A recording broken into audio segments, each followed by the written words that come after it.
За усч сайт Увс аймгийн Давс сум Тандаа багтаар ажиллаж байна. За бид энэ удаа бас Давс сумын захидар лагжуутай тагныг уулзуулж байна. За сайн байна уу? Сайн байна уу. За Давс сум тэгэхээр энэ одоо намар 100 намар ер нь зөнчлөх хэр болвоо. Тэгээд намар хэр тарган гарсан бэ. Тэгээд ер нь үйлчлэлтийн бэлтгэл ажлыг ер нь хэр хангаж байна. За Давс сум маань энэ ерөнхийдөө бол 7 сараас хойш бороо хор ороогүй зуншлах жоохон таархан болсон. Гэтэ яг үдэ намар бол ер нь сайхан налгар сайхан болж байна.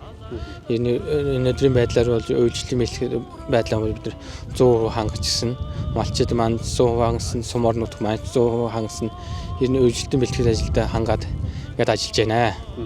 Тэгэхээр одоо бас отроор одоо Давс сумд одоо айлууд ирж байна. Отроор бас танай айл сумын айлууд бас отроор өөр сумд руу явж байна. Энэ тухай бас мэдээлэл өгөх. За манай сумын зүгээс бол юм отроор бол айл амт гадагшаа нь юухгүй байгаа.